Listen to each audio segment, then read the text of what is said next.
That fire, Jeffrey. I didn't say he could do that. I give the fire. What bloody period is this? Well, I believe it's about 200,000 years prior to when they should be given it, sir.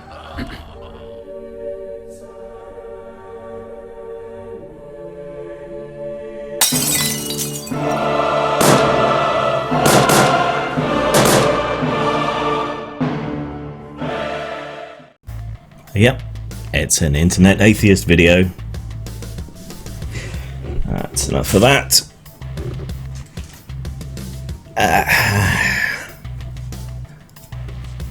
Much better. Now, the trouble with internet atheism is that it has this built-in natural sell-by date. Eventually you're going to have tackled every one of the major apologetics arguments that are made for religion, and then you're just going to be retreading old ground over and over again.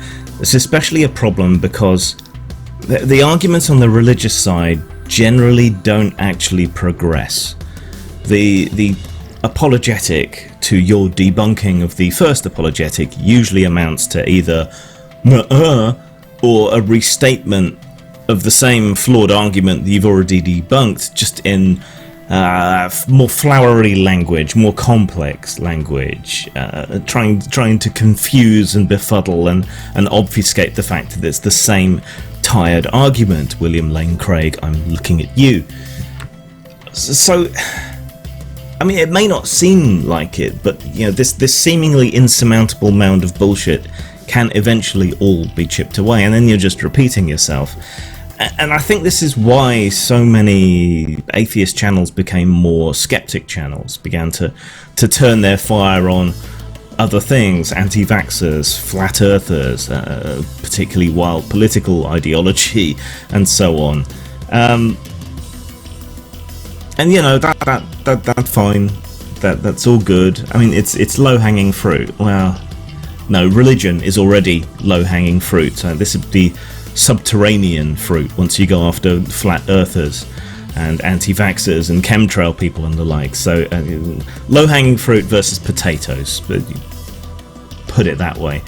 But yeah, it lets you keep going. It lets you maintain the audience that you've had for the most part. It lets you keep going. But I think it's worth occasionally going back and looking at these religious arguments afresh, especially once they start popping up a lot, because there's always a fresh crop of religious loonies and noobs turning up giving the same kinds of argument.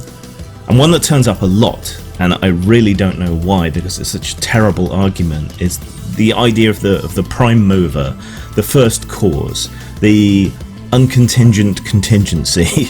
There are many ways this argument is stated, and they're often considered to be separate arguments. Not entirely sure why, because they all follow the same form. So let's show what's wrong with it, and let's just use the prime mover as the model, but this can be applied to these other ones.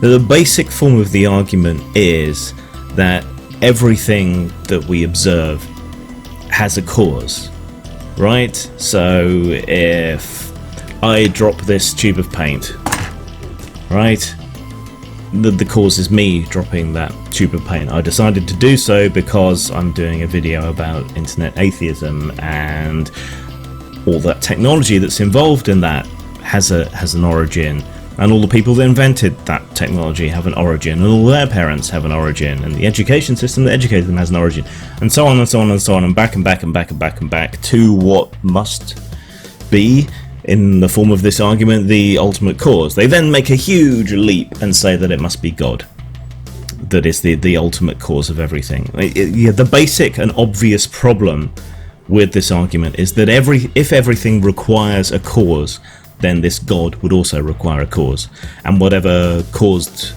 the cause of that God would require a cause, and so it goes, turtles all the way down. You know, it never stops. It's an infinite regress, which they were trying to eliminate by introducing God in the first place. The major earth-shaking innovation that is the kalam cosmological argument is basically to say except God. So everything requires a cause except God. There must be this ultimate causeless cause, and then they choose again with a giant leap to say that that's God. So why doesn't that argument hold water? Well, as we've already seen, if everything requires a cause, then God would be included in that. So that's an invalid answer. It's just introducing an additional level of unnecessary complexity with no evidence for it, and it doesn't solve the problem. Saying except God then becomes a case of special pleading, and so that's no good.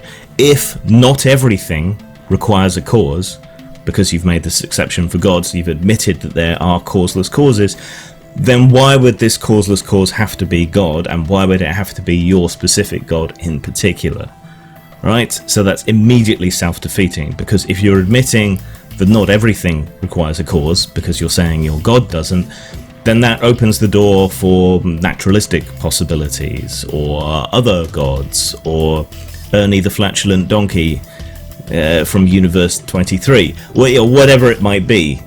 You know, it just doesn't get you anywhere. Now, scientifically, we now know that there are what appear to be causeless events. Radioactive decay appears to be causeless. There's no known trigger for it. Virtual particle pairs popping in and out of existence, that appears to be causeless. You know, the Casimir effect, all kinds of other things. And we've even noticed quantum events where the cause can happen after the event, so against the arrow of time. So it's possible that the universe in its own future could cause itself in its own past. Right? Bit of a head scratcher, kind of irrelevant. The point here is that the religious argument in either form is self-defeating. Either it leads to infinite regress, or it leads to special pleading and making an exception which needn't then apply to God. And this goes for the contingency arguments and anything else that basically argues for an ultimate prime cause, an ultimate prime mover, an ultimate prime contingency, an ultimate prime context, an ultimate anything other than perhaps ultimate warrior. So why do people still use this argument? Well, okay, fine, let's grant all the premises, really, except the conclusion that it must be God.